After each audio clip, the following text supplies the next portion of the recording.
Nous sommes aujourd'hui le vendredi 15 mars 2023, 24 autant pour moi. Et pour ce matin, savoir lire les signes du temps, c'est savoir apprécier le temps qu'il fait, les mouvements de la société en rapprochement avec les Saintes Écritures. C'est ainsi que nous verrons des gens qui courent pour les miracles, les gens qui cherchent les miracles, mais qui s'éloignent de Dieu. Seigneur, bonjour. Nous sommes réunis ce matin, comme chaque lundi à vendredi, dans le cadre de la méditation quotidienne.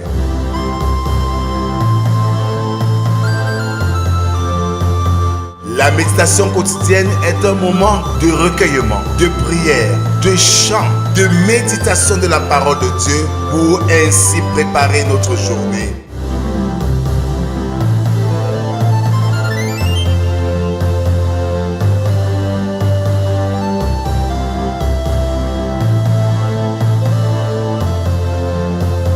Pour vous servir, le pasteur Rodrigue Gage de l'Église évangélique du Cameroun.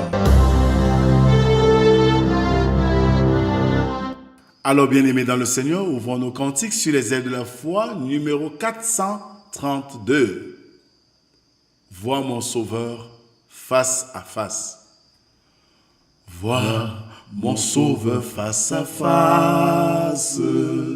Vois Jésus dans sa beauté. Oh, joie aux suprêmes grâces, au bonheur, félicité.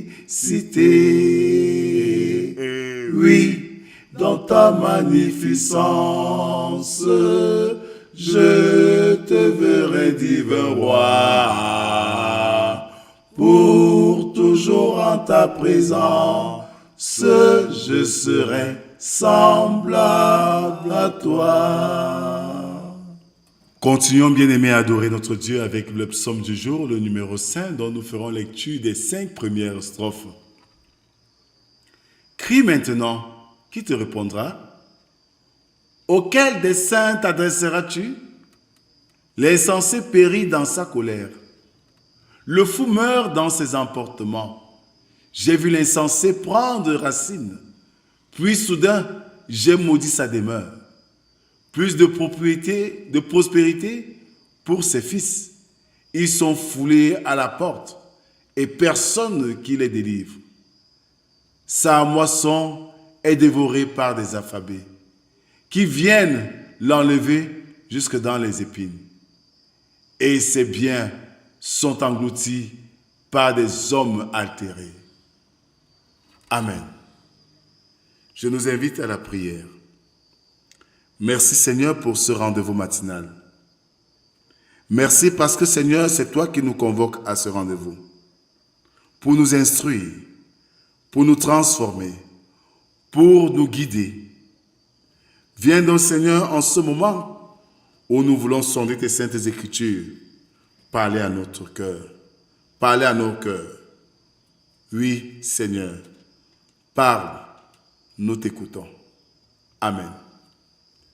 Ce matin, nous méditons dans l'évangile de Jésus-Christ, selon Marc, chapitre 13, à partir du verset 14 jusqu'au verset 33.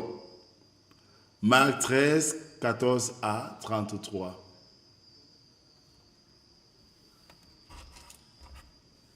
Là, il est écrit: lorsque vous verrez l'abomination de la désolation établie là où elle ne doit pas être, que celui qui lit fasse attention. Alors que ceux qui seront en Judée fuient dans les montagnes, que celui qui sera sur le toit ne descende pas et n'entre pas pour prendre quelque chose dans sa maison. Et que celui qui sera dans les champs ne retourne pas en arrière pour prendre son manteau. Malheur aux femmes qui seront enceintes et à celles qui allaiteront en ces jours-là.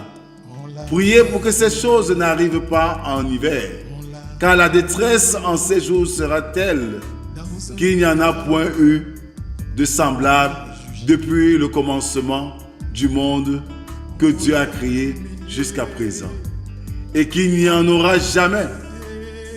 Et si le Seigneur n'avait abrégé ces jours, personne ne serait sauvé. Mais il les a abrégés à cause des élus qu'il a choisis. Si quelqu'un vous dit alors, le Christ est ici ou il est là, ne le croyez pas. Car il s'élèvera de faux Christ et de faux prophètes. Ils feront des prodiges et des miracles pour séduire les élus. S'il était possible, soyez sur vos gardes. Je vous ai tout annoncé d'avance. Mais dans ces jours, après cette détresse, le soleil s'obscurcira, la lune ne donnera plus sa lumière, les étoiles tomberont du ciel et les puissances qui sont dans les cieux seront ébranlées. Alors on verra le Fils de l'homme venant sur la nuée avec une grande puissance et avec gloire. Alors il enverra des anges et il rassemblera les élus des 4 vents, de l'extrémité de la terre jusqu'à l'extrémité du ciel. Instruisez-vous par une comparaison tirée du figuier. Dès que ses branches deviennent tendres et que les feuilles poussent, vous connaissez que l'été est proche. De même, quand vous verrez ces choses arriver, sachez que le Fils de l'homme est proche, à la porte. Je vous le dis en vérité, cette génération ne passera point que tout cela n'arrive. Le ciel et la terre passeront, mais mes paroles ne passeront point. Pour ce qui est du jour ou l'heure, personne ne le sait, ni les anges dans le ciel, ni le Fils, mais le Père seul. Prenez garde, veillez et priez, car vous ne savez quand ce temps viendra. Veillez et priez, car vous ne savez quand ce temps viendra. Bien-aimés dans le Seigneur, quels sont nos appuis? Quelle stupéfaction pour les disciples lorsque Jésus ne partage pas leur enthousiasme pour ce temple si magnifique. N'était-il pas pour eux un symbole du judaïsme? Or, leur maître, le Messie, leur annonce qu'il sera entièrement détruit. Bien-aimés, n'avons-nous pas souvent tendance à nous appuyer sur la solidité de notre Église, notre mouvement religieux, notre environnement fraternel, au lieu de dépendre directement du Seigneur? Ne cherchons-nous pas des solutions à nos problèmes dans des écrits ou des enseignements humains? De ce fait, lorsque nous rencontrons des raisonnements ou des tentations susceptibles de nous déstabiliser, nous nous trouvons désarmés et bien en peine pour y faire face. Faut d'avoir l'habitude de nous tourner vers le Seigneur pour discerner sa volonté. Nos repères peuvent être aussi bousculés. Tel frère en qui nous avions une grande confiance nous surprend en prenant des positions que nous trouvons inacceptables. Tel élément de doctrine auquel nous adhérions sans trop examiner sa justification biblique nous apparaît mal fondé, le doute s'installe en nous. Bienheureux sommes-nous si ces expériences éprouvantes nous conduisent à nous rapprocher du Seigneur et de sa parole.